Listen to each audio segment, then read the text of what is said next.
রাহমাতুল্লাহি ওয়া বারাকাতুহু। ওয়ালাইকুম আসসালাম ওয়া রাহমাতুল্লাহি ওয়া বারাকাতুহু। আমার নাম মারিয়াম খাতুন, আমি দ্বিতীয় শ্রেণীতে পড়ি। আমার গ্রামের নাম পিঞ্জরা। আমি পিতামাতার সম্মান কিছু কথা বলবো। সর্বপ্রথম জানাই শ্রদ্ধা ও সম্মান এই সভার সভাপতি সাহেবকে ও শ্রদ্ধা বিন্দুদেরকে। সমস্ত প্রশংসা সেই মহান আল্লাহ তাআলা, যিনি আমাকে এই পৃথিবীতে মুসলমান করে পাঠিয়েছেন।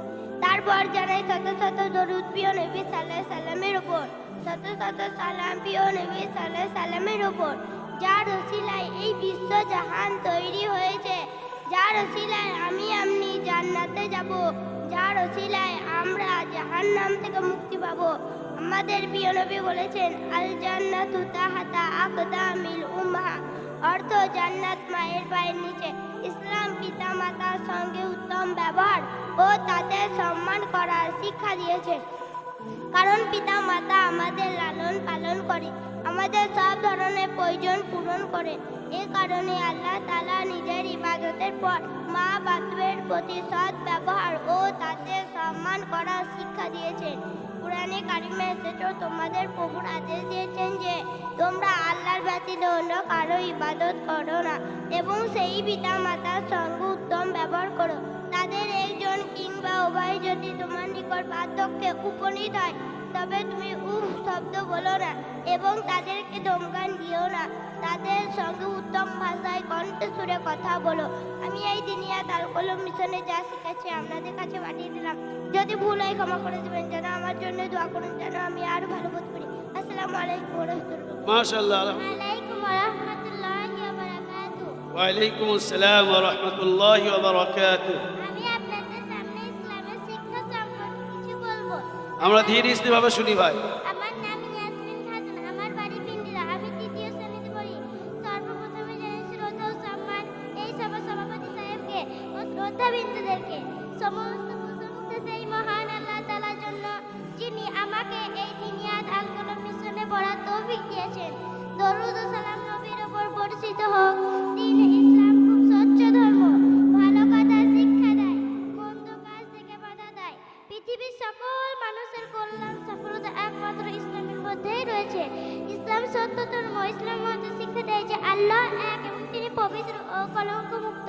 তার কোনো অংশীদার ও সমকক্ষ নেই।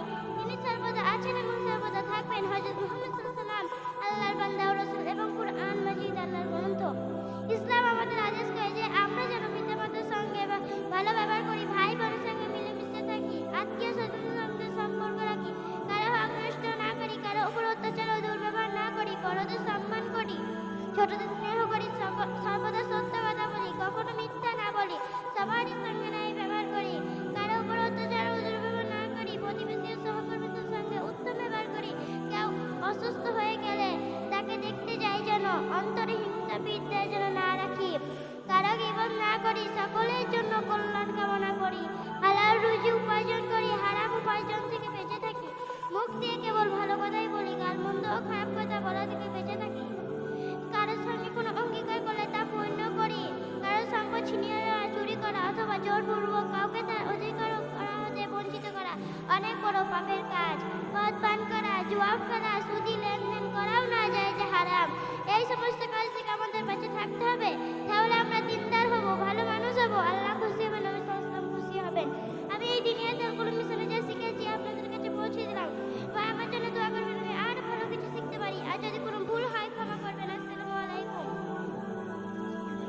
মা বাবার কর্তব্য। আমার নাম রেশমিনা খাতুন, আমি ক্লাস 2 এ পড়ি। আমার মিশনের নাম দিনাত আল কলম মিশন। আমি আমাদের মা বাবার প্রতি আমাদের সকলের দায়িত্ব থাকে। আমি সেই দায়িত্বের কথা কিছু বলবো। মা বাবা আমাদের সকলকেই এই পৃথিবীর আলো দেখেছেন। মা বাবা আমাদের পরম গুরু। আমাদের সকলের যেমন দেশের প্রতি সমাজের প্রতি কিছু কর্তব্য থাকে, তেমনই মা বাবার প্রতি কিছু কর্তব্য থাকে। বাবা মা আমাদের সন্তানদের স্নেহ যত্ন ভালোবাসা দিয়ে একটু একটু করে বড় করে তোলেন।